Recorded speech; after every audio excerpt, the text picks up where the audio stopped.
സയ്യിദ് അൽ കമലി അദ്ദേഹത്തിൻ്റെ ഒരു ക്ലാസ്സിൽ വിവരിക്കുന്നുണ്ട്. ആ സ്ത്രീക്ക് ക്യാൻസർ ബാധിതയായ ഒരു മകളുണ്ട്. അവളുടെ പ്രത്യേകത അവൾക്ക് ഒന്നും തിന്നാൻ കഴിയില്ല. എന്ത് തിന്നാലും അത് പുറത്തേക്ക് വരും. ആകെ ഭക്ഷിക്കാൻ കഴിയുന്നത് അയൽരാജ്യമായ സ്പെയിനിൽ നിന്നുണ്ടാക്കുന്ന ഒരു പ്രത്യേകതരം ജ്യൂസ്, അവന് എനർജി ഡ്രിങ്കാണ്. അപ്പോൾ ഇവർ ആവശ്യാനുസരണം അത് അവിടെ വിളിച്ച് ഓർഡർ ചെയ്യും. അവർ ബോർഡറിലേക്ക് സാധനം കൊണ്ടുവരും. ആരെങ്കിലും ഇവിടുന്ന് പോയിട്ട് അത് പിക്ക് ചെയ്യും. അതാണ് പതിവ്. ഒരിക്കൽ ഈ സാധനം തീർന്നപ്പോൾ അവർ വിളിച്ച് ഓർഡർ ചെയ്തു. അവർ ഓർഡർ കൺഫേം ചെയ്തിട്ട് പിറ്റേന്ന് രാവിലെ 4 മണി അല്ലെങ്കിൽ 5 മണിക്ക് യൂസഫ് എന്ന് പറഞ്ഞ ആൾ ബോർഡറിൽ കൊണ്ടുവന്ന് ഡെലിവറി ചെയ്യും എന്ന് അറിയിച്ചു. അപ്പോൾ ഇവർ സ്ത്രീ പറയാണ്, അങ്ങനെ പിറ്റേന്ന് രാവിലെ പോകാൻ വേണ്ടിയിട്ട് തലേന്ന് രാത്രി 12:30 1 മണിക്ക് തന്നെ ഞാൻ എഴുന്നേറ്റ് ആ കൊണ്ടുവരുന്ന ആൾക്ക് കൊടുക്കാൻ വേണ്ടി, അയാളെ സന്തോഷിപ്പിക്കാൻ വേണ്ടി മൊറോക്കോയിൽ ഒരു പ്രത്യേകതരം ഭക്ഷണമൊക്കെ ഞാൻ പാചകം ചെയ്ത് റെഡിയാക്കി എൻ്റെ കൂട്ടത്തിലൊരു വൃത്തിയും കൂട്ടിയിട്ട് കിലോമീറ്ററുകൾ യാത്ര, കുറച്ച് ദൂരമുണ്ട്, കിലോമീറ്ററുകൾ യാത്ര ചെയ്തിട്ട് ഞാൻ ആ ബോർഡറിലേക്ക് പോയി. ലൊക്കേഷനിലെത്തി, സ്പോട്ടിലെത്തിയിട്ട് ഞാൻ നോക്കിയപ്പോൾ ഒരാൾ നിൽക്കുന്നത് കണ്ടു. അയാളുടെ പേര് ചോദിച്ചു, യൂസഫ് എന്നാണോ? അയാൾ പറഞ്ഞു ആ യൂസഫ് എന്നാണ്.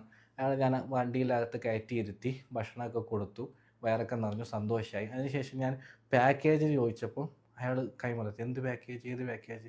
അപ്പോൾ ഞാൻ അത്ഭുതപ്പെട്ടു. നിങ്ങളുടെ പേര് യൂസഫ് എന്നല്ലേ? അതെ, എൻ്റെ പേര് യൂസഫ് എന്നാണ്, പക്ഷേ എനിക്ക് പാക്കേജിനെ കുറിച്ച് അറിവൊന്നുമില്ല. പിന്നെ എന്തിനാണ് നിങ്ങൾ വണ്ടിയിൽ കയറിയത്?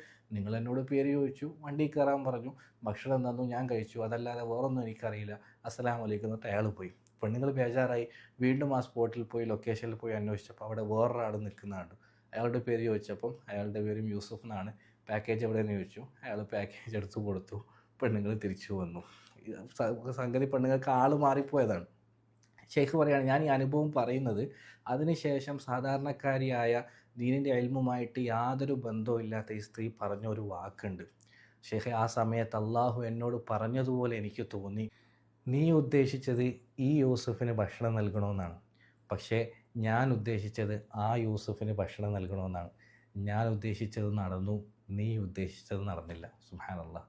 അതാണ് നമ്മുടെ റബ്ബ്. അവൻ ഉദ്ദേശിച്ചത് മാത്രമേ നടക്കുള്ളൂ.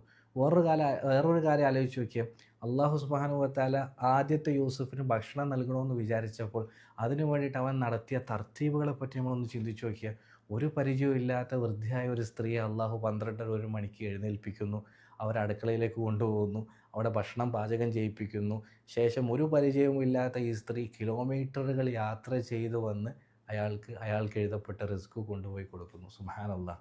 നമ്മൾ ശരിക്കും മനസ്സിലാക്കേണ്ട ഒരു വിഷയമാണ്, നമ്മുടെ റിസ്ക് അള്ളാഹു നമുക്ക് വിധിച്ചിട്ടുണ്ടെങ്കിൽ അത് എത്ര കിലോമീറ്റർ യാത്ര ചെയ്തിട്ടായാലും നമ്മളിലേക്ക് എത്തുക തന്നെ ചെയ്യും. അതിൻ്റെ പേരിൽ നമ്മൾ കുറേ ബേജാറായിട്ടൊന്നും യാതൊരു കാര്യവുമില്ല.